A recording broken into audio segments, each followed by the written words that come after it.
Les voy a pedir a favor que hagan un poquito más fuerte a la mamá para favorecer el partido. Haces bien el micrófono. Ok. Ok. Con convicción. Amigos y amigas de A los Cuatro Vientos, sean ustedes bienvenidos, seamos todos bienvenidos a la comunidad de Cuatro Vientos en esta plataforma 4B TV, la televisión de Cuatro Vientos. Queremos agradecerle muchísimo el favor de su atención. Estamos transmitiendo en vivo desde la ciudad de Ensenada, hoy día 22 de junio del año 2018, a unos 9 días de que se realice ya esta jornada electoral histórica. Lo han considerado casi todos los analistas políticos que están al pendiente de lo que está sucediendo en nuestro país con las elecciones presidenciales fundamentalmente, pero también renovamos poder legislativo y en algunos estados, 10 estados de la República, también se van a hacer modificaciones importantes en los poderes legislativo y ejecutivo. En esta ocasión tenemos una nueva mesa de análisis y queremos mucho agradecerles, amigos y amigas, el favor de su atención y les invitamos a que compartan el programa. Acuérdese usted que siempre Cuatro Vientos, si usted nos comparte, si usted nos hace like en la página, definitivamente salimos engrandecidos todos. Y en este caso, pues queremos darle la más cordial de las bienvenidas. Ya vieron de nueva cuenta, está Supercívico con nosotros. La semana pasada hizo su reaparición pública y generó grandes expectativas. Mi estimado Supercívico, bienvenido de nueva cuenta al programa. No, pues muchas gracias, Olga, Javier. Un placer estar con todos ustedes aquí. En la mesa es una oportunidad increíble el poder estarnos comunicando por este medio con una generación nueva de gente que está interesada en la vida política y social de nuestra entidad y de nuestro país. Y bueno, muchísimas gracias, mi estimado Supercívico, y también por primera vez en esta modalidad, amigos y amigas de 4B TV, está con nosotros también un amigo, un colaborador también de mucho tiempo con nosotros acá en Cuatro Vientos, el escritor Ramiro Padilla Atondo. Ramiro, bienvenido. Muchas gracias y me siento contento de estar de nuevo en Ensenada después de 20 años fuera, ¿no? Así es. Estamos tomando el pulso de la ciudad de nuevo. Y ahora sí, le damos los trastes a Olga Alicia Aragón, amigos y amigas de Saga, nuestra coordinadora editorial. Los trastes me conoce a que me vaya a la cocina a lavar, ¿no? No, los trastes que usamos los periodistas cibernéticos. ¿Qué tal, amigos? Buenas tardes, muchísimas gracias por acompañarnos todavía el día de hoy a esta segunda transmisión. La primera ya la tuvimos con ustedes en la mañana, el noticiero comentado, y ahorita en este momento pues estamos muy contentos. Ramiro Padilla está por primera vez en esta modalidad de la mesa de Cuatro Vientos. Dice que regresa a Ensenada después de 20 años, pero nunca se ha ido. Él ha estado escribiendo siempre, es un articulista excelente. Tenemos nosotros el honor, el orgullo, la gratitud con él de que nos ha estado pues compartiendo sus artículos desde hace ya algunos años, y ensayos también, y sus libros, y siempre está presente aquí, publica muy seguido sus libros. Entonces cuando uno viene a presentar libros propios, viene a presentar libros ajenos, sí, de amigos. Entonces nunca se ha ido, es un analista político de primer orden, además de, pues como ya lo dije, escritor, literato. Y pues de nuestro queridísimo Supercívico, ¿qué más podemos agregar? Ahora en la caracterización del luchador social que regresa al cuadrilátero a dar con todo, ¿verdad?, a estos corruptos que nos gobiernan. Al pancracio, sí, político electoral. Así es, yo creo que no hay, como comentábamos en la ocasión anterior, lo que estamos viviendo en estos tiempos en Ensenada y en México en general, pues es una lucha encarnizada por el poder, en donde vemos que uno de los temas fundamentales que está moviendo las campañas, sobre todo a partir de los últimos dos debates, son las denuncias por corrupción. Y yo creo que las corruptelas y la corrupción en sí, que como lo dice la palabra, a veces no logramos ir a la raíz de las cosas. Claro. Cuando hablamos de corrupción estamos hablando de desintegración, estamos hablando de descomposición. Un cuerpo que está corrompiéndose es un cuerpo que está muerto, ¿no?, que está enfermo, que ya se va a desintegrar. Podrido. Está podrido. Así es. Entonces yo creo que eso es lo que está caracterizando precisamente a los últimos años de gobierno. Yo hablaría de 3 décadas en donde la corrupción en México se desató, Y Baja California no es la excepción.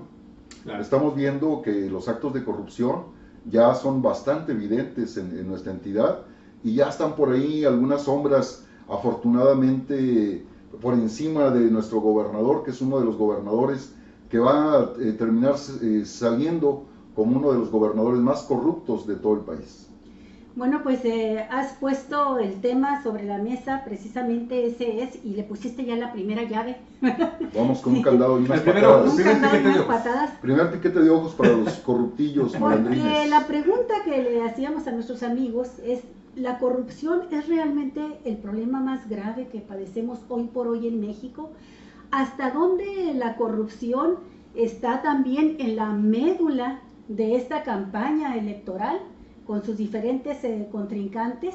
La corrupción ha sido el tema bajo el cual se ha desatado también la guerra sucia.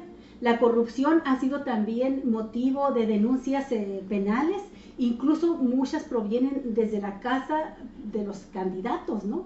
Como el caso de Ernesto Cordero, que denuncia a Anaya, que se avienta contra Cordero, contra Calderón y contra Enrique Peña Nieto. Hay ya una Procuraduría General de la República que está acumulando denuncias, y en este contexto, como bien lo dice Supercívico, también está el caso de Baja California, en el que el último dato que teníamos y manejamos en la mañana, y tú lo vas a actualizar en unos minutos más, es Francisco Vega Lamadrid, gobernador. Empresario, primero. Empresario gobernador. No lo insultes. Casacambista. Bajo. Casacambista. Casacambista. Usurero. Neo-usurero.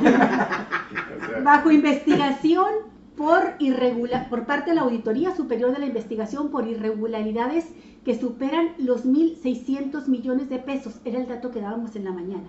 Ahorita Supercívico nos está diciendo que en realidad ya supera los 3.000 millones de pesos el paquete de irregularidades que está investigando la auditoría.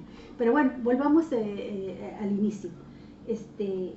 Me gustaría que partiéramos de lo que es ahorita la contienda electoral, luego entramos, si les parece, al ámbito estatal, porque además se va a vincular, terminando este proceso federal, empezamos de inmediato el proceso local por la renovación de la gubernatura y los poderes, Congreso y Diputación y alcaldías, ¿no? En gobiernos municipales en Baja California.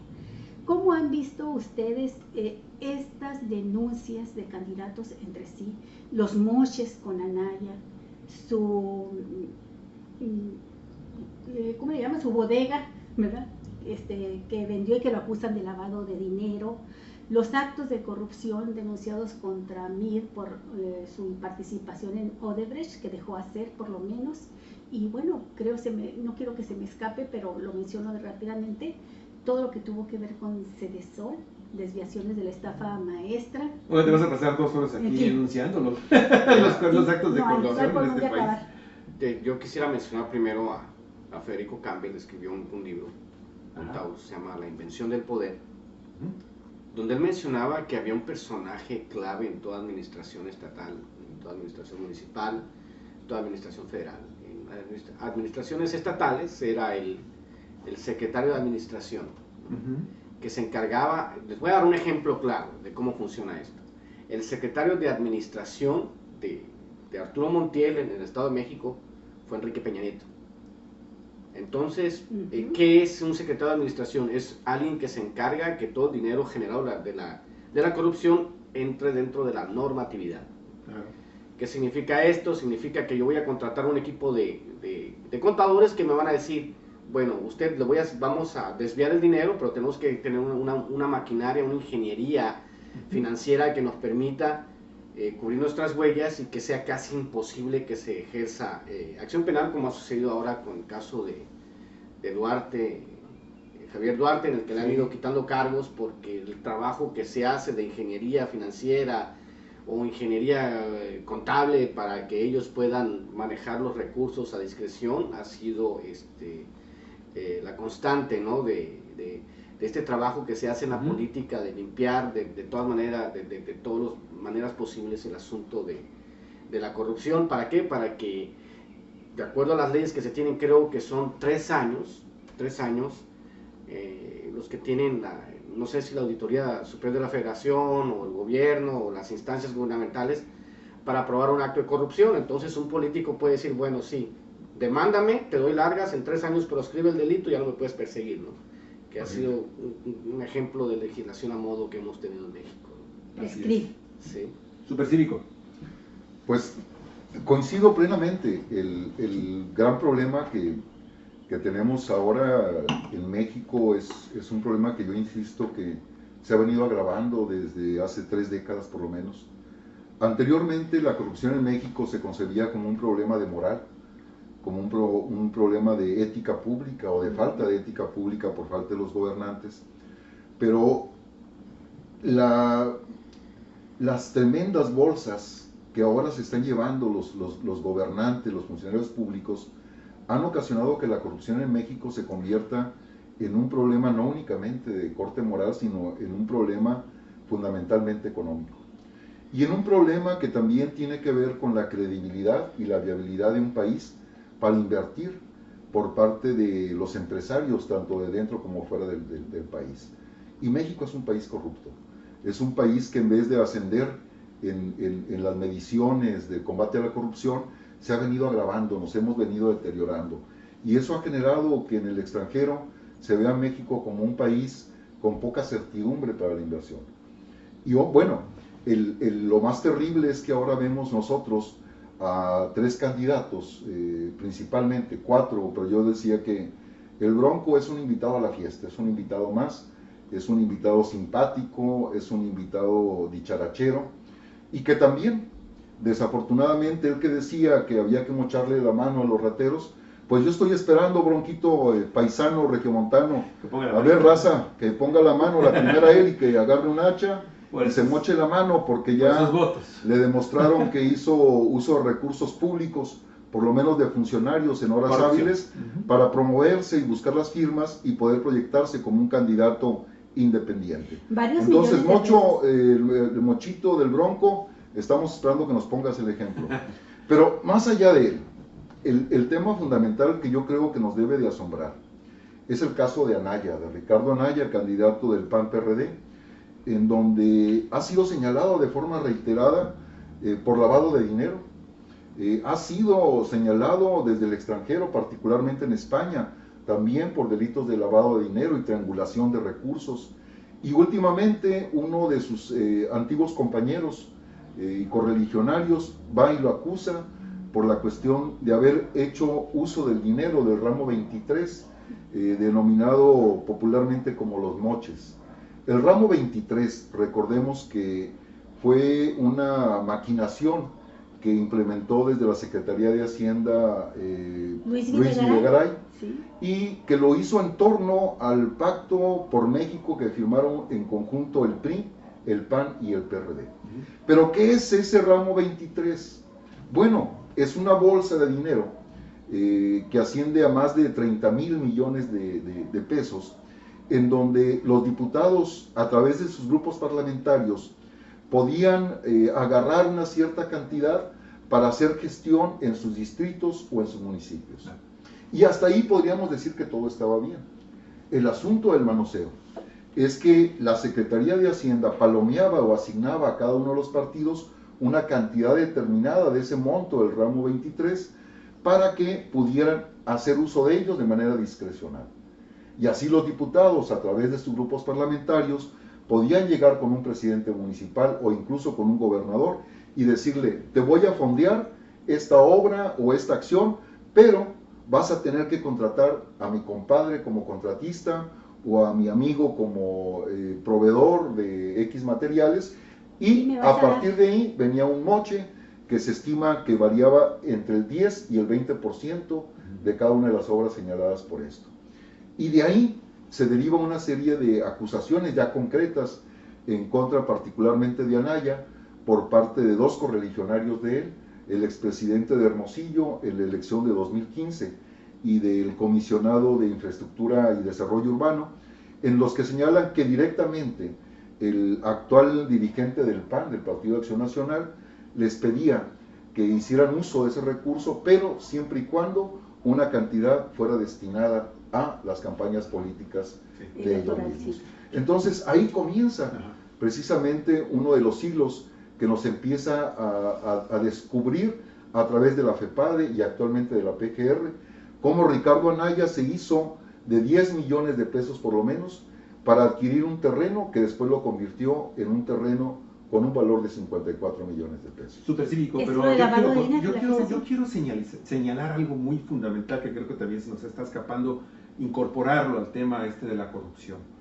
¿Por qué finalmente llegan estos escándalos finales de Odebrecht que salpica al candidato Meade? ¿Por qué llega el tema de la bodega de Querétaro el lavado de dinero y que salpica también a este señor Ricardo Anaya? Porque tenemos una larga historia también de impunidad y esa es el gran matrimonio que ha provocado que este país esté viviendo la situación de severísima crisis de credibilidad en todos los aspectos, y que si bien es cierto que incide en la clase política más alta de este país, con todo este tipo de moches, de coordinación para estar restándole dinero al erario público, desviarlo, utilizarlo para que mis familiares o mis compadres o mis amigos o mis empresas resulten beneficiadas, es porque en este país, ¿sí?, empezó, si bien es cierto que empieza esta gran corrupción en esos altos esferas de la política nacional, empieza finalmente a inundar también a todo el resto de la sociedad mexicana. Y estamos cometiendo actos también de corrupción desde el momento en que llegamos a solicitar un trámite y le damos una lana al burócrata que está ahí para que me ponga mi expediente arriba de todos los demás. Y ahí nos vamos, y ese acto de corrupción que pareciera ser insignificante, si no es sancionado, si no es castigado, tanto para el que da la dádiva como para el que la solicita, ha generado una infinidad de actos de corrupción, ¿sí?, que han minado la economía, la moral de este pueblo y de este país.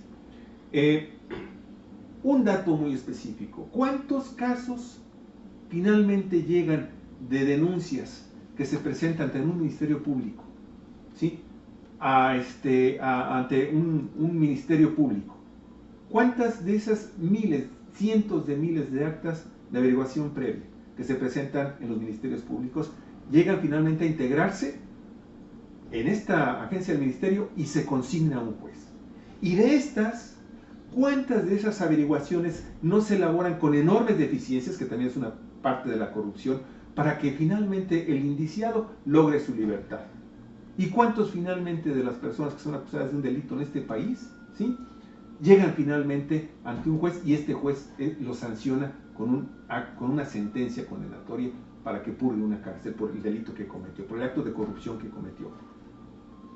¿Cómo va a avanzar este país si el presidente Enrique Peña Nieto, en uno de los actos simbólicos de la corrupción de su administración, que es el tema de la Casa Blanca, designa él unilateralmente a un fiscal para que averigüe específicamente el tema de la Casa Blanca, ¿sí?, y pues obviamente este empleado del señor presidente de la República determina que no hay actos de corrupción, que no hay ningún delito que perseguir? ¿Cómo entonces transformar este matrimonio perverso que nos ha hundido de corrupción e impunidad, ¿sí? ¿Cómo rescatar una nación cuando vemos que este matrimonio está metido en lo más íntimo ya, ¿sí?, de nuestros hogares, de nuestras familias, de nuestros conocidos, de nuestras empresas? ¿Cómo? Es una pregunta que yo haría. Mira, a la llegada de los españoles, vamos a dar un poquito de contexto histórico. A la llegada de los españoles a México, no sé, tú sabías bien que existía la figura del virrey. Entonces el virrey llegaba por un tiempo que él no sabía cuánto iba a hacer. Entonces el virrey llegaba y trataba de hacer fortuna lo más rápido que pudiera, porque él no sabía cuándo. El rey decía: hasta aquí llegaste, cambio de virrey.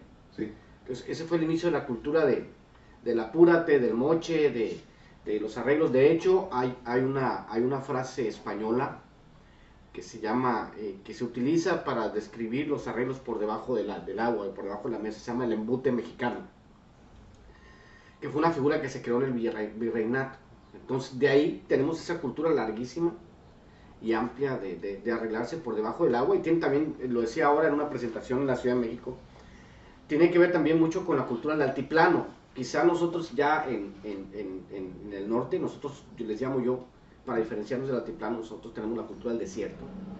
Acá no podemos andarnos con tantas florituras ni cosas, sino que el norteño es más directo para decir las cosas. Sí. Y si se dan cuenta los niveles de corrupción comparados ahora con Kiko Vega, pues ya llegó a niveles de escándalo, pero sobre todo en Baja California, ¿no? Los niveles de corrupción de los gobiernos eran manejables o se mantenían en un mínimo en el norte del país. En el interior del país, lógicamente, porque tiene otra cultura, la cultura del hay que darle mil vueltas a la misma cosa, y no te lo voy a decir ahora, te lo voy a decir mañana. Nos vamos a poner en diminutivo, suavecito. Nos vamos a poner de acuerdo en aproximaciones, no de manera directa. Vamos a irnos aproximando al tema después de 2 o 3 reuniones hasta que tanteemos el terreno, porque tiene que ver mucho con la cultura cortesana que nos heredaron los españoles y el virreinato, que no ha cambiado. De hecho, nuestro sistema de justicia es por triplicado, por escrito y triplicado, es una herencia de Fernando VII, por ejemplo, ¿no? El sistema de justicia que tuvimos hasta hace poco. Entonces tú dices, bueno, la corrupción es endémica, porque la corrupción es un asunto que tiene razón Peña Nieto en ese aspecto, al menos, de decir que la corrupción es un asunto cultural mexicano, porque la cultura dominante de México es la cultura del altiplano, que es la cultura de la simulación, de las medias verdades, y cómo se han manejado ellos. Oye, pero Kiko Vega es muy norteño. Kiko Vega es el más grande malandro que ha dado. Entonces no puedes dividir así geográficamente. Y el Ronco, pues no podemos decir no puedes dividir así geográficamente. Yo pensaría una cosa, a mí me preocupa y mucho el hecho de que los gobernantes desde hace mucho tiempo nos hayan querido señalar, no recuerdo si fue en los tiempos de Luis Echeverría, sí, cuando la corrupción moral, somos todos. Porque la corrupción somos todos.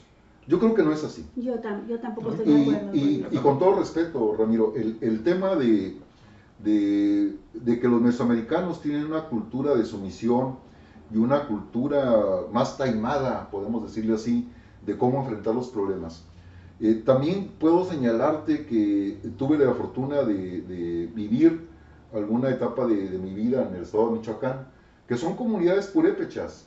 Y particularmente una de las comunidades que me tocó radicar por un buen tiempo es una comunidad náhuatl en el corazón de la costa michoacana. Es el único pueblo náhuatl dentro del estado de Michoacán y que fueron sometidos precisamente por los purépechas. Y ahí yo aprendí que la cultura de esta gente es una cultura con amplios valores de honestidad, en donde el robar, el mentir es sumamente sancionado desde la familia, y yo creo que ahí lo que más ha permeado es la hegemonía de una clase dominante desde la política que ha impuesto esos cánones de corrupción. Sí. Y por eso yo creo que el ciudadano común, cuando te para un agente de la policía y tú sabes que te vas a enfrentar a un sistema en donde no tienes de otra, que vas a perder horas para discutir que fuiste infraccionado injustamente, en donde el juez o el Ministerio Público se van a encargar de victimizar al ciudadano y de proteger a la autoridad uniformada, a la autoridad civil, y ahí no tienes de otra más que decirle, ¿sabes qué, manito? Pues para no perder 2 o 3 días, acéptame esto. Claro. Y efectivamente, no hay corrupto sin corruptor. Claro. Ese es un hecho. Y a mayor grado de impunidad, mayor grado de corrupción. Claro. Y entonces estamos hablando de un sistema que está corrupto desde arriba, no desde abajo. Claro, desde arriba. La cultura de la corrupción no nace de abajo. No. Entonces nace es cierto esto de que arriba. La corrupción se barre como las escaleras. Tendríamos que tener, si no tenemos un gobernante con calidad moral y que ponga el ejemplo, y que establezca con precisión, la impunidad se va a seguir dando mientras el Ejecutivo ponga a un procurador a modo o a un fiscal a modo. ¿Por qué? Porque entonces desde ahí empezamos a entorpecer los procesos de investigación que tiene que ver con la procuración de justicia. Y después no basta eso, necesitamos jueces que sean honestos y que sean íntegros. Porque uno procura la justicia, hace la investigación, aporta las pruebas y el juez no únicamente debe actuar en base a la ley, sino que también debe actuar en base al principio de justicia. Eso es cierto, claro. Hay casos en los que tiene un juez, y así está establecido en el dominio internacional, tienes que ver, si hay un conflicto entre ley y justicia, tendrás que aplicar el concepto de justicia. Claro. Y la justicia no siempre es considerando a la víctima. Ahora resulta que la víctima es el señalado o el imputado o el inculpado por un delito de corrupción. No, el sistema que tiene que ver con la cuestión del principio pro víctima es cuando la víctima es el ofendido, no el inculpado de un delito. Claro. ¿Sí? Entonces yo creo que con todo respeto, pues yo soy norteño, tengo más que ver con la sangre chichimeca, con la sangre yumana, con la sangre de la gente del norte, la gente del desierto, Los apaches. los apaches, ¿sí? Y bueno, los Kikapús, allá por el lado de Tamaulipas y San Luis y todas esas partes del país, y que sí, efectivamente, tenemos una forma y una ascendencia en donde imperaron otro tipo de culturas y en donde el medio ambiente sí nos ha impuesto a ser una sociedad más franca, más abierta, más directa para enfrentar los problemas. Pero sí, no coincido con la tesis de que la cultura de la corrupción se deba a que el pueblo es corrupto. Bueno, de hecho, el centro y el sur del país, los pueblos de estos estados han librado batallas y las están librando, pero fuerte, ¿no? Si a las partes más combativas, por ejemplo, del magisterio, pues se ubican Guerrero, Oaxaca, Michoacán, las autodefensas mismas, ¿verdad? Para enfrentar el crimen organizado y para enfrentar la mafia y la fuerza del Estado que se vincula con los criminales, ha surgido, esto pues lo estoy pensando en la figura de Mireles, por ejemplo, ¿no? Pero ambos dijeron ahorita algo que a mí me llamó la atención así de manera especial. La corrupción se ha profundizado en los últimos años y dieron algunos ejemplos. Tú decías, Supercívico, de cómo fue con Luis Videgaray en 2012 cuando se firma el Pacto por México. Había las letras chiquitas, ¿no? En ese Pacto por México acordaron así de frente a la nación, firmándolo ante las cámaras de televisión, pues todas las reformas estratégicas que se llevaron a cabo. Pero había también un acuerdo no confesable, no publicable, que era lo de los moches. ¿Significa esto, si se establece de esa manera ya, de que tantos miles de millones de pesos se van a distribuir los diputados y se van a quedar con un porcentaje? Significa, nada más para poner ese ejemplo, hay que ver todos los que se dan en otros ámbitos y en los tres poderes, que la corrupción ya es algo estructural del régimen político mexicano, porque podías tener priistas y gobernantes muy corruptos, pero ahora parece que es la regla, que es el cual si no, ¿verdad? Es la razón de ser, es el motivo para llegar, es el modo de llegar y es el modo de ejercer el poder. Te doy dos casos puntuales históricos de coyunturas históricas en las que hemos podido tomar nuestro destino en nuestras manos. El primero fue la expropiación petrolera de 1938, con un Estados Unidos listo para irse a la Segunda Guerra Mundial, al cual era casi imposible, ¿no?, pelear sus intereses en México, y Lázaro Cárdenas tuvo el tiempo perfecto para pelear esa batalla que nos costó muchísimo. El segundo momento histórico fue el 2000, cuando llega este idiota de Vicente Fox y tiene el capital político para desmantelar el sistema. Y no lo hace. Y no solamente no lo hace, sino que pone a Santiago Krill a negociar con el PRI. Y fortalece. Y fortalece al PRI, sobre todo porque hay que recordar que en el 2000 pues, llega el PAN a gobernar en lo federal, pero en lo estatal hay 20 y tantos gobernadores priistas. Entonces el PRI mantuvo el poder en los estados, y lo que hizo Fox, que es lo que está sucediendo ahora, es creó toda una casta de señores feudales en los estados, del cual esta nueva generación de priistas es el ejemplo más acabado, que pues fortalecieron al PRI, terminaron regresando al PRI por el caudal de recursos que después del debilitamiento de la figura presidencial y el debilitamiento de algunas instituciones a nivel federal, les permitió a los gobiernos estatales manejar de manera discrecional los recursos y las elecciones, que fue lo que pasó. Yo lo escribí y lo escribí para ustedes en el 2012. Yo les dije que el PRI regresaba a gobernar, porque la gente se dio cuenta que 12 años de panismo se habían ido a la basura. Y yo dije también que si el PRI no regresaba y gobernaba por nota, hacia un gobierno perfecto, limpio, sin corrupción, sería el retorno y despedida, y ahora sí para siempre, que son las condiciones que se están dando. No hay mayor debilidad histórica en una elección que la del PRI en este momento, en la que se pronostica que de las 9 gubernaturas va a perder 8. Solamente en Yucatán parece que va a conservar la gubernatura y no por mucho. Entonces, si el PRI tiene ahorita la mitad de los gobernadores y va a perder a otros 9, entonces el PRI se va a convertir en el PRD del 2012, por ejemplo, o del una tercera fuerza casi marginal, con un grupo parlamentario pequeño realmente. Y si volvemos a este asunto de la historia, no sé si ustedes recuerdan esta transición que fue muy tersa entre los generales postrevolucionarios y los tecnócratas, que la primera generación de tecnócratas con Miguel Alemán, que los hijos de los generales dijeron, pues bueno, ya mis hijos los tengo que mandar a estudiar afuera y mis hijos tienen que ser estudiados para ser gobernantes. Entonces, si ustedes se dan cuenta, se acabó la cultura del sentido común de un cuate que gobernaba para su comunidad a la de un tecnócrata que gobernaba para su partido. Y la corrupción generalizada empezó con Miguel Alemán. De ahí pues se vino haciendo, pero en esos entonces, quizás hasta los 80s, hasta los 90s, la corrupción del priista en general era una corrupción muy discreta. Ellos se ven que se dedicaban a la política, no mirabas a los mis reyes ahora lampareando por todos lados, se sabía quién era poderoso, se sabía que se dedicaba a negocios del gobierno.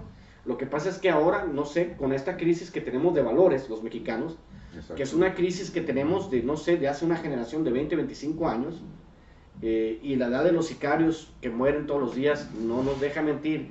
Muchachos de entre 18 y 30 años, 18, 24 años, 22 años, que son los soldados del narco que están muriendo todos los días, nos dan un ejemplo de esta crisis aguda de valores que tenemos. Lo hablaba yo con mi hijo, que está en la prepa, de aquel respeto que tenemos la generación de nosotros, los nacidos en los 50s, en los 60s, en los 70s, de hablarnos de usted con un profesor de la escuela, por ejemplo, de hablarnos de usted con nuestros padres, de guardar las formas, de saber cuál era nuestra categoría en la vida, de respeto a los mayores. Todo eso se ha perdido. Entonces estamos con esta crisis de valores que tenemos ahorita, aunada a la corrupción endémica que tenemos y que sí podemos acabar, es lo que nos tiene en esta disyuntiva en este país, con las cosas, con la perspectiva quizá de empeorar un poco más antes de empezar a mejorar. Sí, voy a coincidir aquí con Ramiro en eso, sí, a plenitud. Tenemos una corrupción endémica y sistémica.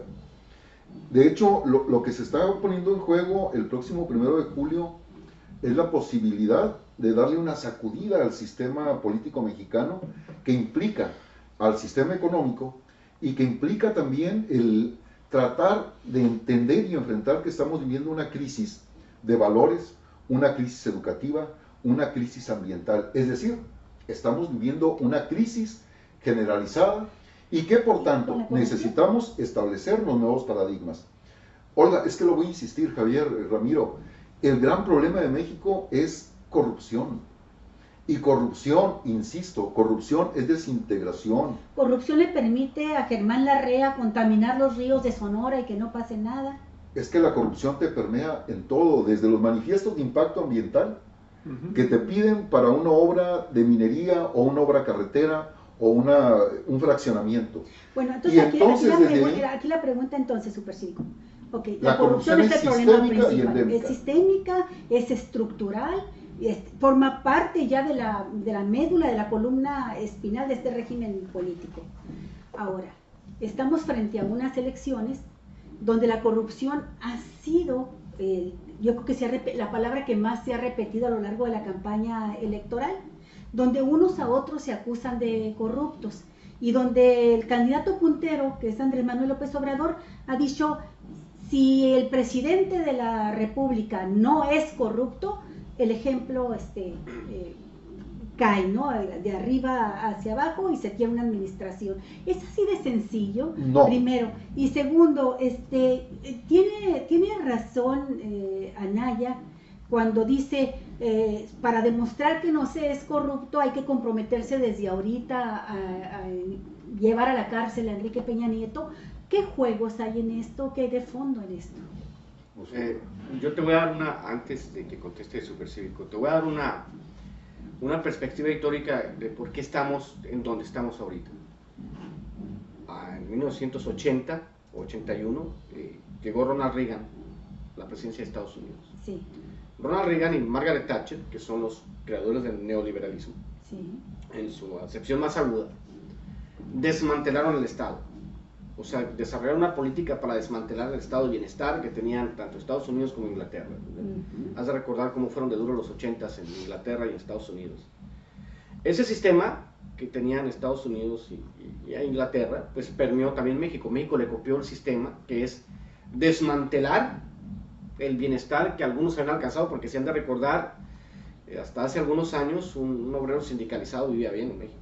Ajá, Un obrero, un maestro vivía muy bien, un trabajador de la Comisión Federal vivía muy bien, un burócrata vivía muy bien. O sea, sí había una pobreza generalizada en México. Y me llama mucho la atención porque cuando dicen que López Obrador quiere regresar a los 70s, si el estilo de vida que tenemos en los 70s era mucho mejor que el que tenemos ahora, pues por supuesto que todos quisieran regresar a los 70s, claro, donde con un salario mínimo te alcanzaba para mantener a tu familia. O sea, no estábamos tan mal. Si ustedes lo recuerdan, con un salario mínimo te alcanzaba para 50 kilos de tortillas, algo así. No tengo la numeralia, ¿no? Pero había un estado de bienestar porque había una estructura de estado que permitía. Yo te doy dos números nada más para que sigas tú con la misma línea de razonamiento.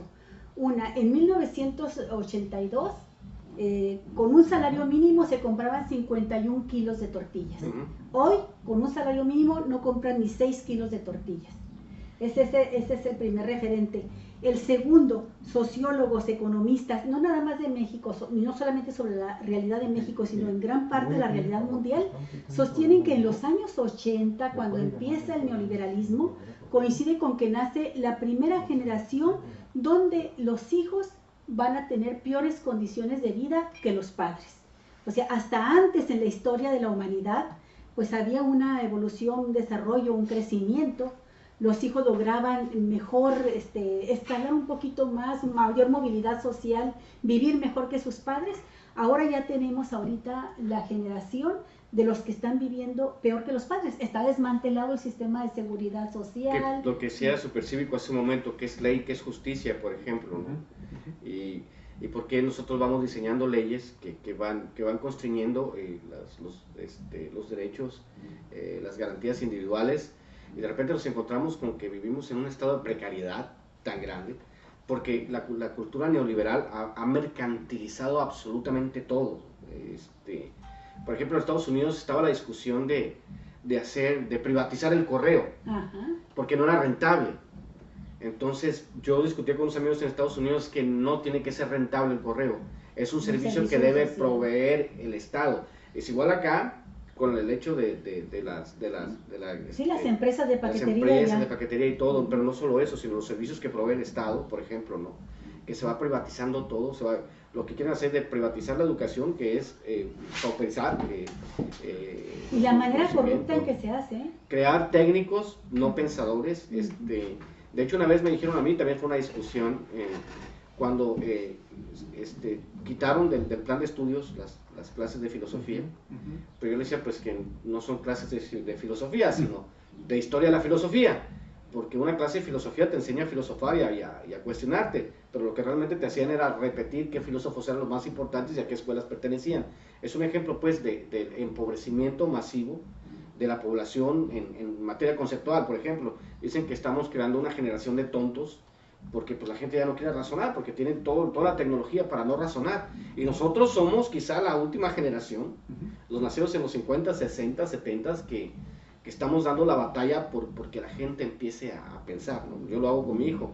me pregunta y le digo, toma, pues allá hay libros y investiga lo que tú quieras. Y mi hijo salió bueno para investigar, mis hijos salieron buenos para leer, Claro. pero porque me vieron toda la vida con libros, ¿no? Es un Yo he ejemplo. estado escuchándolos, disculpen, he estado metido también en otras cosas de problemitas que tenemos por ahí, pero he estado escuchándolos y sí me gustaría mucho que el programa, parece ser que, o sea, a los cuatro, la verdad, tenemos muy bien identificados los grandes problemas que originan este problema de la corrupción y la impunidad.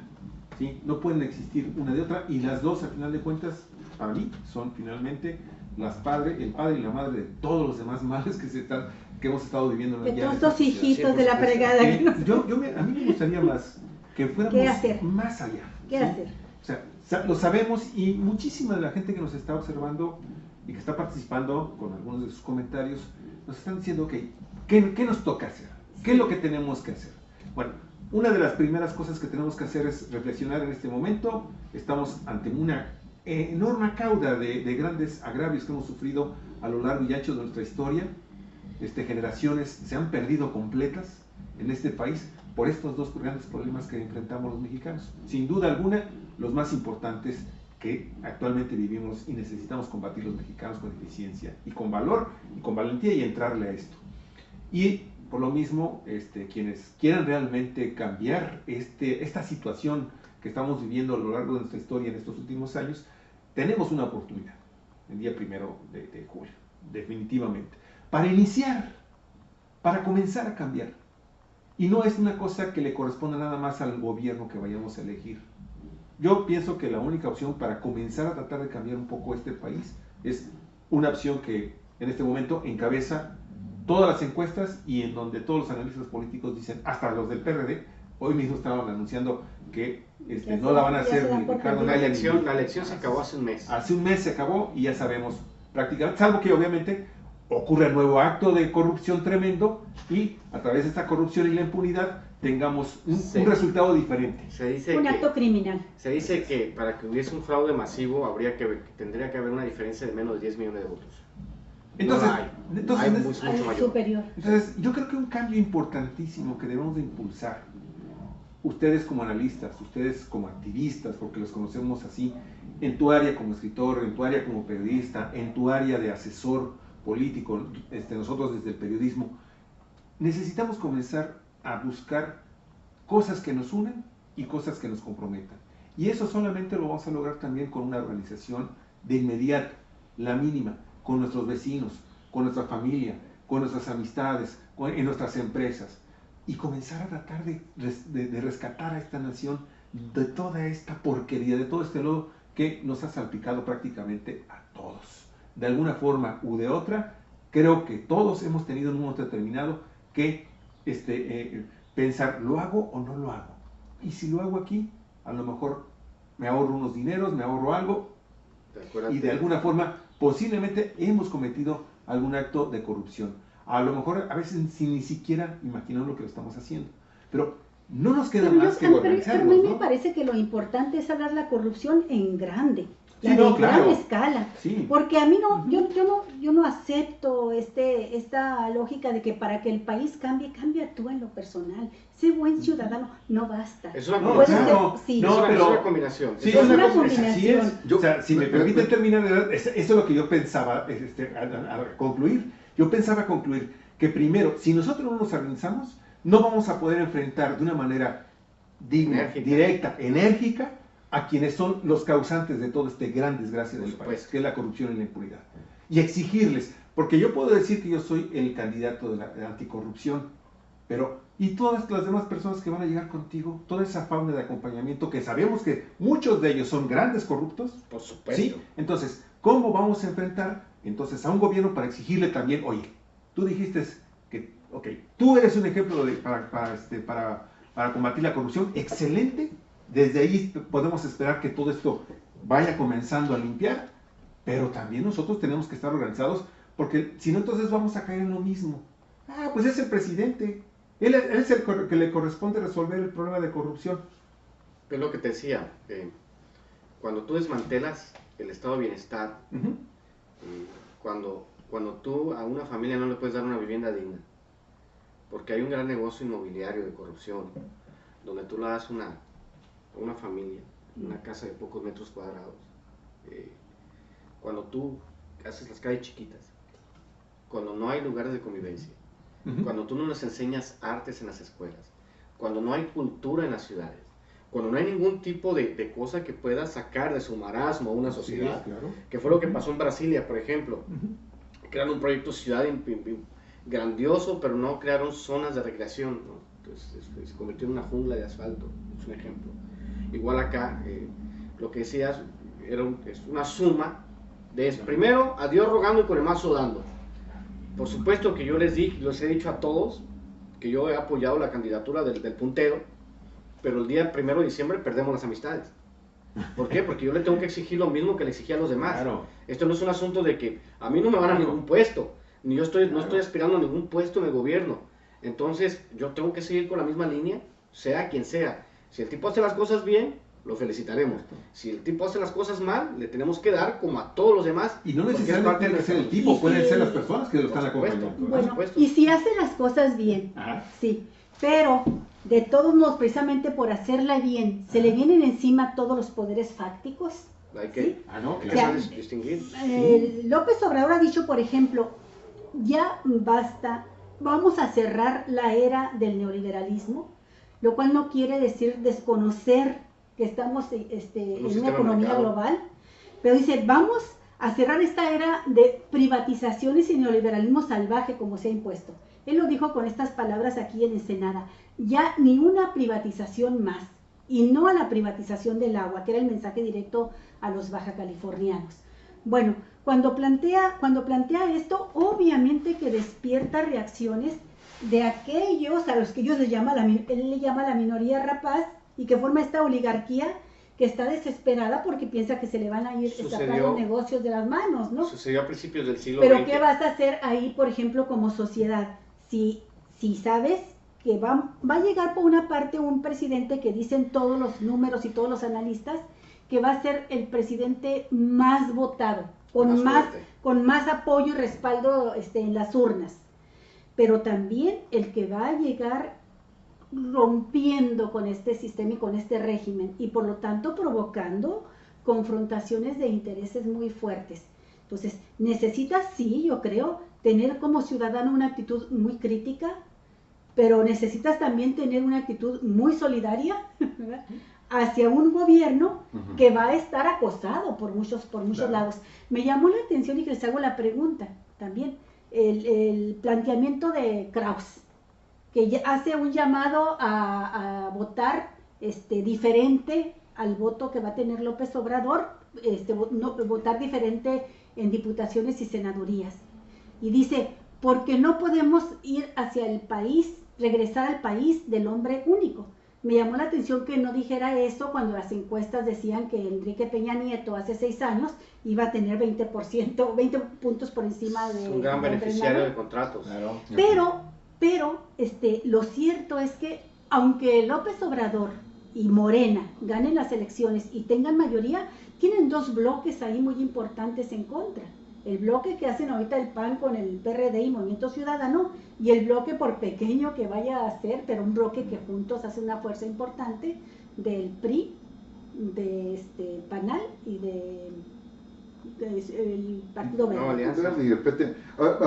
Yo voy a hacer uso de una de las frases del imaginario popular, porque de repente como que se vinieron las preguntas y como que nos metimos nosotros mismos en un marasmo. Como decía Jack el descuartizador, vámonos por partes. ¿Sí? ¿Qué hay que hacer? Y coincido con eso. ¿Qué es lo que tenemos que hacer? Primero, el 1 de julio salir a votar para sacar al PRI y al PAN del gobierno. Para empezar. Eso es lo primero que tenemos que hacer. Claro. Y tenemos que ir a votar de forma masiva. Si usted que me está escuchando es de los que piensa que el MID o que Anaya son los que deben de gobernarnos, vaya y vote.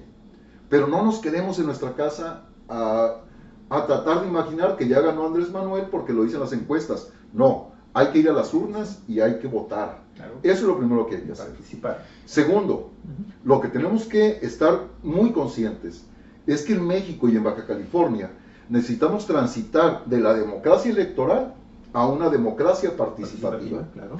Y una democracia participativa solo se da cuando los organismos de la sociedad civil son capaces de articularse. Claro. Porque en las sociedades modernas, es la sociedad civil, a través de las ONGs, las que dictan la agenda del gobierno y las que son capaces de estarle poniendo lupa a lo que están haciendo los gobernantes.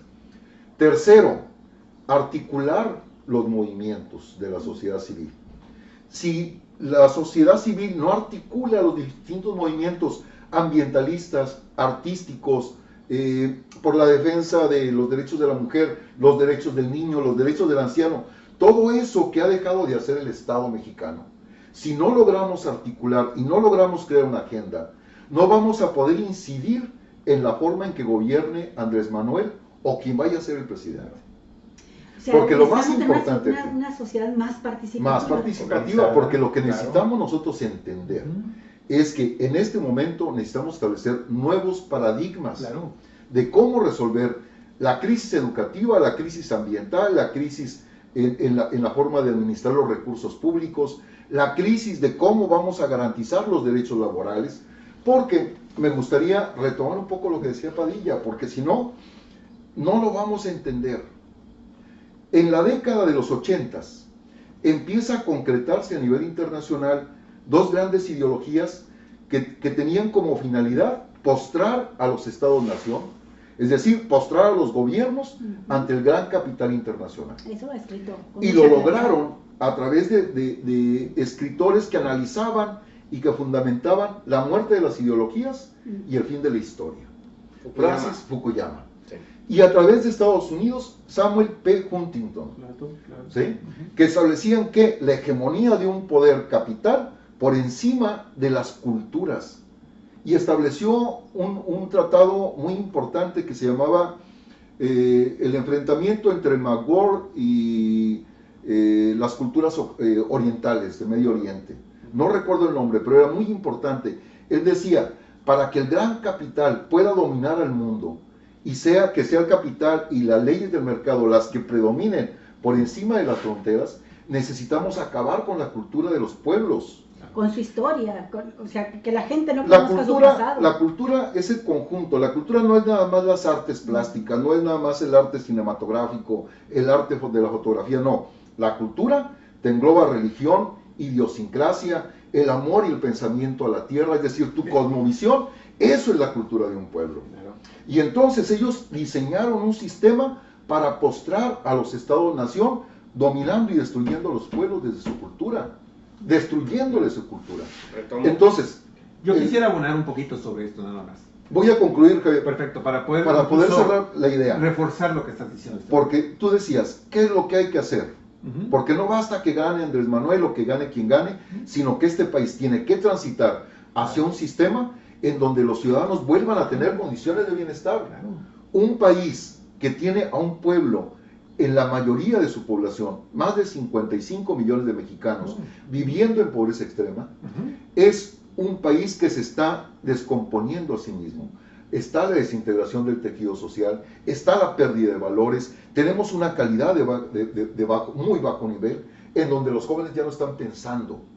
Y en las sociedades modernas el proceso va al revés. Ahora, en Inglaterra, en Europa, en varios países están diciendo, hey, el Estado tiene que saber regular entre el gran capital y el bienestar del ciudadano.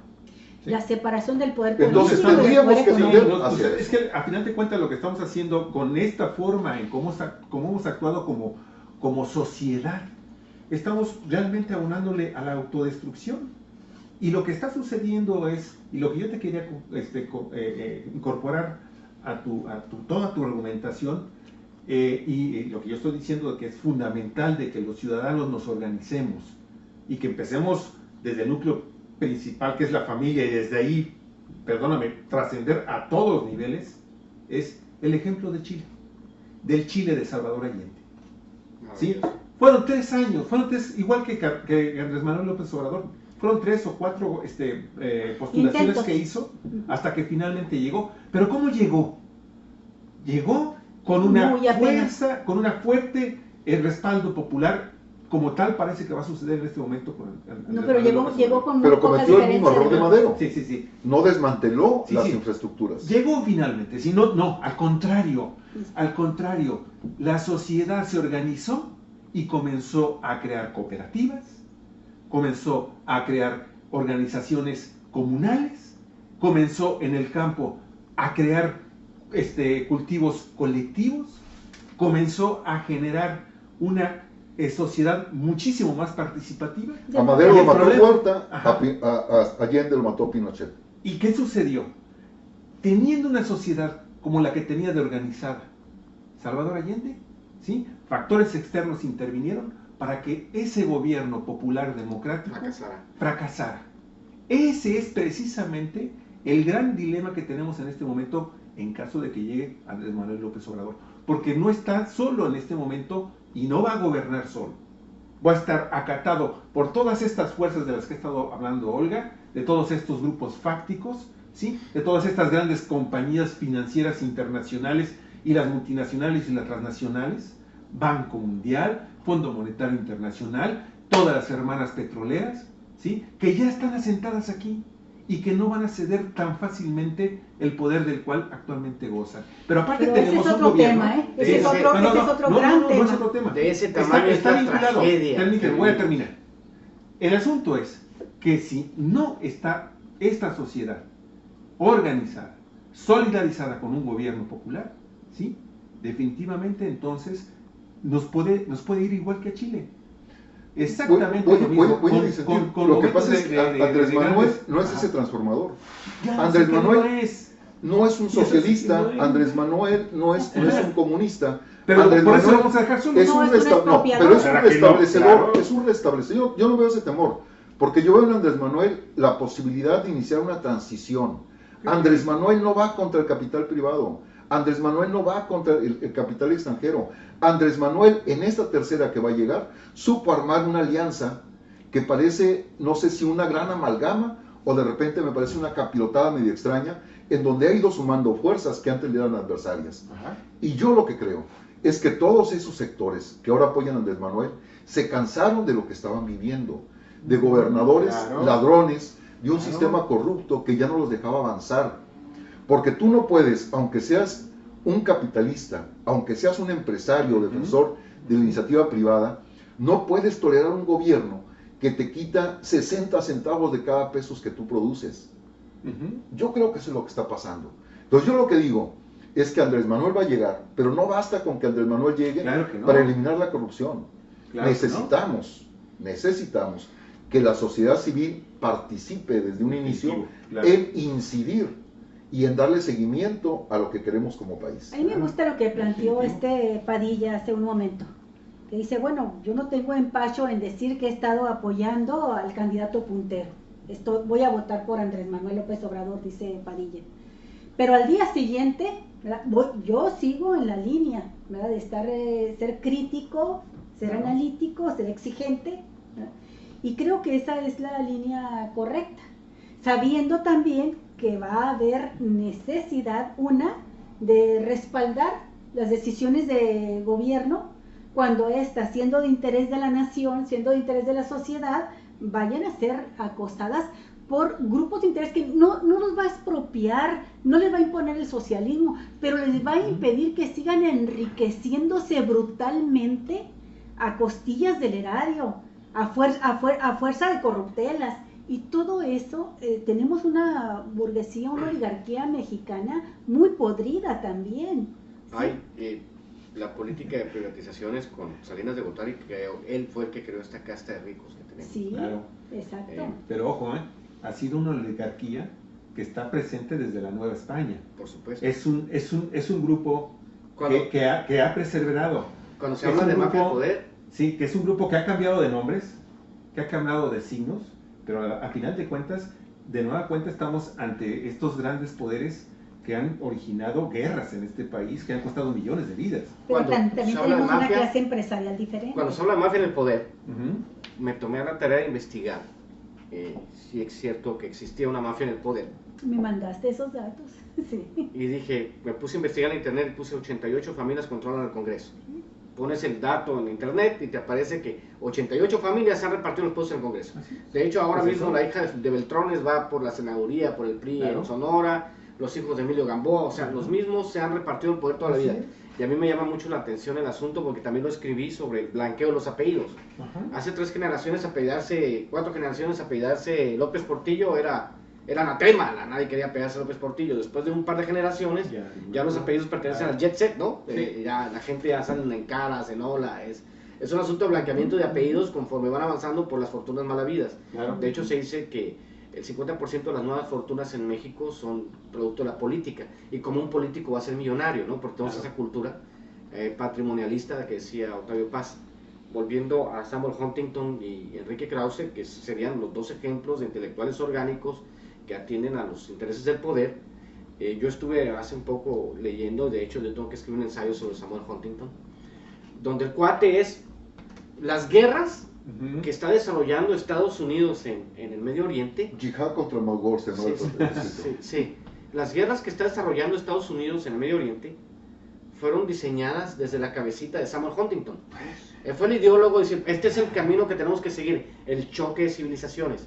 Lo que hace Enrique Krause ahora, al hablar de voto diferenciado, ya que vio que ya no pudo con el asunto de gobiernos altamente impopulares, y que él sobre todo, y el equipo de ellos, es un equipo de críticos estilo Condesa, que no conocen la realidad del país. Sí, claro. Ellos pontifican Son de la buena vida. desde una oficina en una zona residencial muy elegante y se benefician de contratos millonarios. Entonces pues dicen ellos, nosotros queremos preservar el status quo, ¿no? Nos van a cerrar la llave. Claro. Pero les van a cerrar la llave a ellos, les van a cerrar la llave a todos.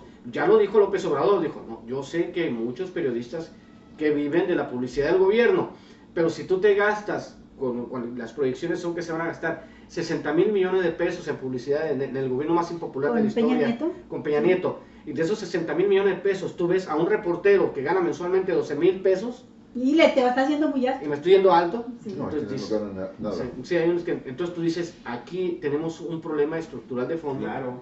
con la corrupción, que es lo que se tiene que Claro, trabajar. ahí va. Si el nuevo presidente Está metido, claro. trabaja la corrupción a fondo como él quiere hacerla, y si es cierto, no va a ser solo trabajo de él, sino trabajo en cambio de actitudes, que también tenemos que ser conscientes los mexicanos, que no va a ser un tema de un sexenio.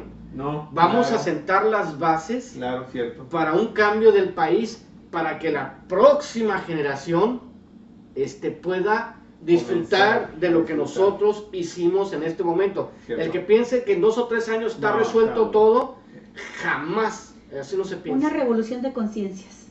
Es Que lo va a tomar estamos 25 años.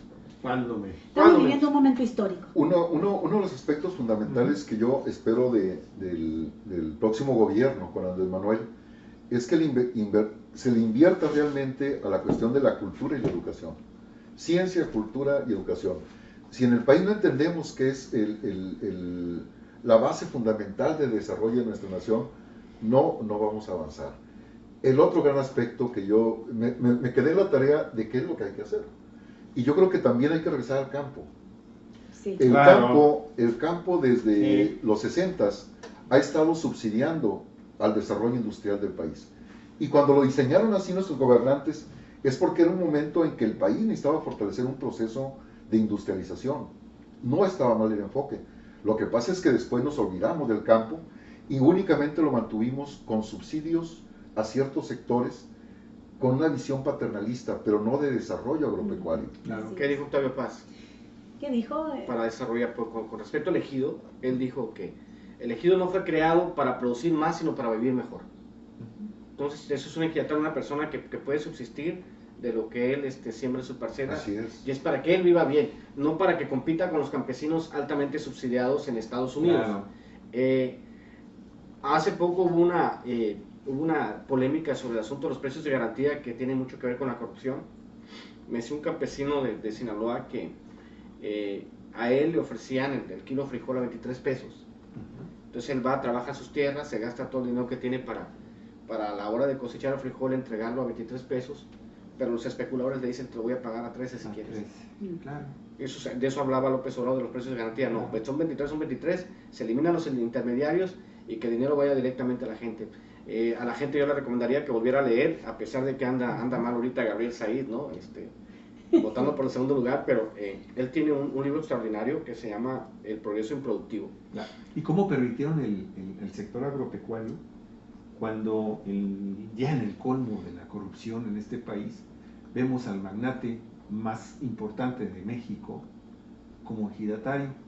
Sí, lo comentábamos hace unos días, es una investigación que se hizo desde hace del 2010, en que le estábamos dando seguimiento precisamente a las propiedades de Carlos Slim en este estado de Baja California, que nos dábamos cuenta cómo a través de incluso de sus socios y también de algunos de sus familiares compran derechos agrarios en los ya ejidos es dueño de la zona de costera. gran parte de la franja de nuestro territorio para el lado del Golfo. Para eso Salinas Ha reformó comprado el ejidos artículo 27 completos y constitucional. los compra con todos los derechos. Es el ejidatario número 1 del país. O los programas que subsidian bárbaro. la productividad de las hortalizas, ¿no? ¿Quiénes son los horticultores de este país? Pues también los que representan también a las grandes compañías transnacionales en el campo, ¿no? Y es que con son la los que reforma del reciben los artículo subsidios. 27 puede comprar las tierras ejidales, pero los compra con todos los derechos ejidales porque le dan un régimen especial fiscal. Claro. Y entonces es el ejidatario número 1. Fíjate nada más, o sea. ¿Cuántas veces se ha modificado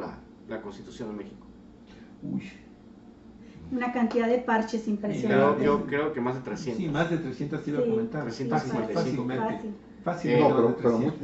mucho más. O Mucho más, yo creo que si sí. nos vamos a la versión que afortunadamente no la Ahorita han eliminado, y vemos todos los transitorios y nos vamos a ver la cantidad de veces que se ha reformado la Constitución. Eso es Es terrible, o sea, te digo, es como- absurdo. son cosas Pero absurdas, aún efectivamente. así, el gran mérito de nuestra Constitución es que conserva los derechos fundamentales.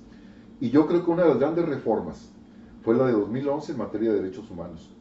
Yo no sé si les pasó de noche a los diputados o fue Artículo mucha la primero. presión internacional, varios artículos, es una Se escalonada desprenden así es, en la reforma en materia de derechos humanos, Ujú. que nos permite que en el próximo gobierno demos el paso hacia una armonización legislativa que nos permita que no haya contraposición entre las garantías o derechos establecidos en la Constitución de carácter social Claro. con las leyes secundarias. Ajá. El gran problema son las leyes secundarias en nuestro país Sí. Sí, y que contra los la letra chiquita. reglamentos. La las Los letras reglamentos, chiquitas. es lo que te iba a comentar. Sí. Los reglamentos. Porque de repente somos un país De leyes. con muchas leyes, pero con pocos derechos. Oye, súper cívico, yo quiero ahorita después de estarlos escuchando qué sí es y qué no es Andrés Manuel López Obrador, a mí me parece que lo que sí es, ¿no?, es un constitucionalista, un defensor del Estado de Derecho. Estoy convencido y es un hombre honesto. Sí, un Y es defensor. un hombre Sí. perseverante y es un hombre en el que yo creo y es un hombre en que yo sí a los amigos les digo, salgan a votar por Andrés Manuel, démonos una oportunidad de cambiar este país. Y no podemos cambiar este país si no cambiamos al Poder Ejecutivo. Y voten por los candidatos a diputados, a senadores, por los que ustedes quieran, pero de preferencia sí démosle el voto a los candidatos de esa coalición de Juntos Haremos Historia, porque si no vamos juntos nos vamos a enfrentar a bloqueos desde el Poder Legislativo, que no es malo. Yo siempre he establecido y he sido un defensor de los principios de la República, Del pluralismo. de la división de poderes, porque tampoco es bueno que quien detenta el Poder Ejecutivo tenga una mayoría absoluta en el Poder Pero Legislativo, no va a tener mayoría porque esto absoluta. no genera Ojalá. contrapesos. No, Y no lo va a poder tener. con el Poder Judicial. No sabemos el resultado del 1 de julio. Yo veo en muchas encuestas, veo en el ánimo de la gente el voto mayoritario a favor de esta nueva fuerza que aparenta ser hegemónica, por lo menos para el 1 de julio de Morena. Pero para tener el poder absoluto y el control del poder legislativo, tendría que tener los 2/3 de la Cámara, de la Cámara de Diputados, Cámara de No, va a Senadores. tener que negociar. Y estos 2/3 le darían las posibilidades, ahí sí, de solamente con Morena, impulsar reformas constitucionales.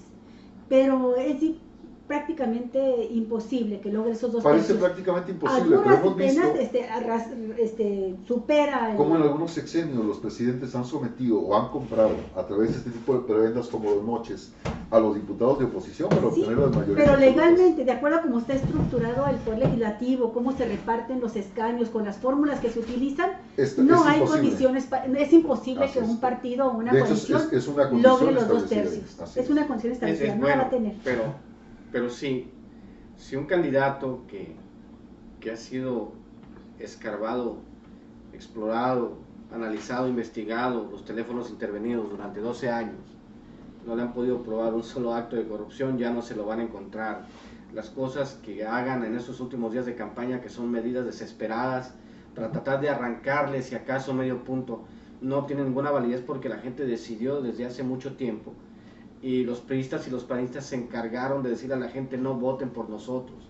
Ellos son, o sea, el fenómeno de López Obrador no es un fenómeno que porque tampoco López Obrador es el gran estadista. Nosotros los mexicanos no producimos grandes estadistas, no tenemos una escuela de gobernantes. El último Pero fue es su Cárdenas. ambición, pero su ambición, él dice que su ambición es llegar a ser Por supuesto, parte de los mejores presidentes que ha y tenido está bien, y es México. una ambición muy válida, pero lo que yo les digo es que con esto es lo que hay, esto es con lo que hay que trabajar.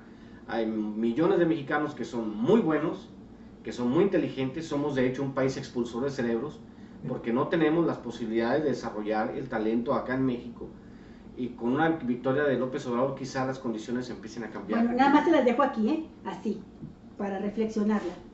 Ya Anaya y Mid han entendido que no hay posibilidades reales de que ganen la presidencia, pero ya toda la campaña y todas las estrategias están orientadas a impedir que Morena tenga mayoría. ¿Qué hacer ante eso? Pues decirle a la gente que vote y vote bien. Sí, pero ¿Cómo entonces vas a- permítame, déjame, Adelante. ¿saben qué? Estamos ya por terminar, llevamos 1 hora con 10 minutos. Es demasiado. La verdad es que hemos Pues es tenido innecesario. una cantidad muy importante, mucha gente ha estado al pendiente de nuestro programa. Voy a tratar de leer rápidamente: Roberto Flores, Jorge Luis Díaz, Jorge Cárdenas, Marco Antonio Estudillo, María del Socorro García, María que nos dice interesante los temas, compartido, Vox Martínez, Adam Azaret Salazar desde Chihuahua, nos están saludando también. Fernando Rivera, ¿qué tal, Fernando? Qué gusto saludarte. Jorge Opa. Ángel Aguilar, ¿qué tal, mi estimado Jorge? También Servilup Matic está con nosotros. Jesús Jiménez Macías, Servilup dice: estamos al tanto del tema, está muy interesante, me apasiona la historia, excelente tarde y saludos a los invitados. Por eso seguimos siendo Four Winders, los mejores periodistas de la vez. Muchas gracias, muy amable. Salvador Burgueño, Sabán Carmina, también nos dicen: el capitalismo ríe cuando el trabajador emplea la boleta electoral para conquistar su libertad, la libertad económica, pero también tiembla cuando el trabajador hace pedazos, indignado, las boletas que solo sirven para nombrar parásitos y empuñar el rifle para arrancar. Bueno, aquí están levantándose en armas. Hay que salir un rudo. Ahí está, salió un rudo igual que tú, mi estimado. Pero sí hay que votar. Muy cierto, la tecnología apendeja. ya no quieren libros. Tina Camacho, muchas gracias. Miguel Ángel Barretos, también nos dicen: creo que el pueblo ya no será tan sumiso y será una prueba dura para el siguiente presidente. Tendrá que andar como soldado, bien alineado y a la par con un pueblo organizado, si no será juzgado y enjuiciado. También el Banco Mundial no será de su agrado lo que está pasando en México, que la ultraderecha neoliberal rapaz debe desaparecer. Ya no debemos ser títeres de estas 4 familias poderosas. Los presidentes solo son títeres. Esperamos que uno que otros se rebelen de esta oligarquía voraz. Tina Camacho también nos comenta: muy cierto, los ejidatarios ya no tienen la ayuda del gobierno para sus siembras y optan por rentar las tierras a los que más tienen, y es cuando abusan de ellos al darle lo que a ellos les conviene, y el gobierno, bien, gracias, haciendo negocios con los extranjeros. Así van los comentarios, así va la participación de nuestros queridísimos cibernautas. María del Socorro, Abraham Aracet, Francisco de Trel, mi estimado Tati, me da mucho gusto que estés con nosotros. Un abrazo. Silvia Recendis Flores también, Elba Espinosa. Total, mucha gente, Una gran cantidad de personas el día de hoy. Compartan el programa, estamos por terminar. Yo los invitaría a que llegáramos a algún tipo de conclusión o comentario final para ya subir este programa especial, ¿sí?, a nuestro canal en YouTube. Adelante, por favor. No, pues muchas gracias.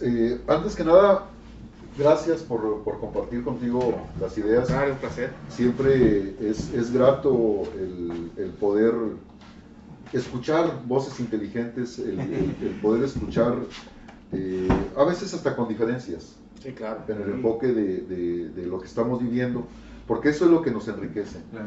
Yo terminaría diciéndole muy Rudo atentos. es muy técnico, ¿eh? Muy atentos con lo que está pasando en Baja California. Échenle una leidita por ahí a lo que está ahorita requiriendo la Auditoría Superior de la Federación a Francisco Vega.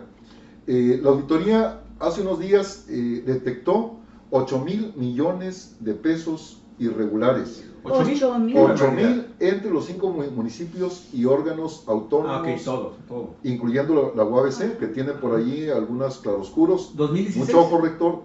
2016, 2016, Lo cual te viene a demostrar que cuando la cabeza es corrupta, Así es. Reparte. Entonces, ahorita lo que se le está requiriendo al gobierno Kiko Vega son 3,000 millones de pesos. Ya no únicamente los no 1,400, 2,600. son 3,000 millones de pesos. El día de ayer se presentó una denuncia por un diputado local en su contra, en la Luis PGR, Moreno.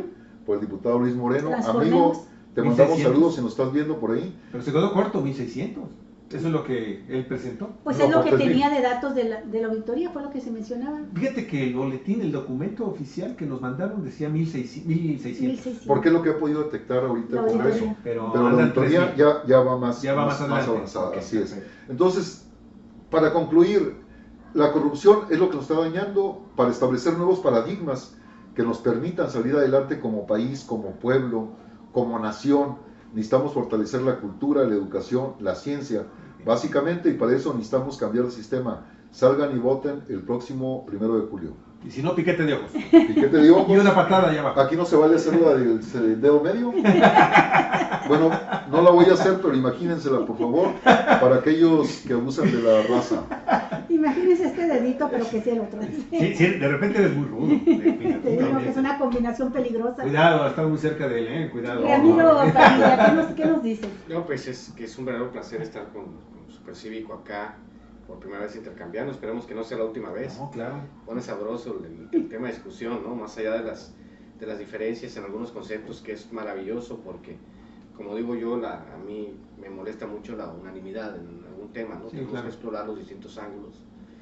Y sí, este 1 de julio salir a votar, salir a hacer un cambio porque nuestro país no aguanta 6 años más de lo mismo. Y está comprobadísimo que estos cuates han pactado y han pactado y han pactado. Ahora al último se pelearon entre ellos, pero por las ambiciones de poder. Pero es tiempo de que nosotros tomamos, de hecho nosotros como ciudadanos, una de las pocas armas que tenemos para incidir en la vida pública es nuestra credencial de elector, porque no tenemos muchas armas, porque por los altos niveles de impunidad es extremadamente improbable que uno demande a un político y el político pueda sufrir algún tipo de sanción. Entonces, la única manera que tenemos de sancionar nosotros a los políticos es ir con una credencial de elector, votar por la oposición y decirles a ellos, estamos hartos. Ahí viene un cambio de paradigma, un cambio en el eje de rotación de la vida política en México y tenemos que aprovechar estas condiciones para darle un impulso nuevo a nuestro país. Y como les dije hace rato, este es un cambio que no es de corto plazo, es de una generación, pero al menos quizá a nosotros no nos toque verlo, pero al menos nosotros vamos a sentar las bases, Claro. a que acabemos con el cortoplacismo mexicano y organicemos, ¿no? O sea tenemos que organizarnos, como dicen en otros países de democracias más avanzadas, donde hay sociedades de vecinos, todo tipo de sociedades, Claro. todo tipo de agrupaciones Eso es fundamental. que nos permitan incidir de manera directa en la forma en que somos gobernados. Sociedad civil fuerte y organizada. Sí. Claro. Así es. Busca- Bueno, pues yo nada más agradecer una vez más a Supercívico y a Ramiro Padilla que hayan aceptado la invitación y por supuesto que esto no se acaba hoy, no se acaba en este año de proceso electoral federal que es tan importante porque vienen cambios fundamentales para el país y es una elección muy muy grande, la más grande de la historia.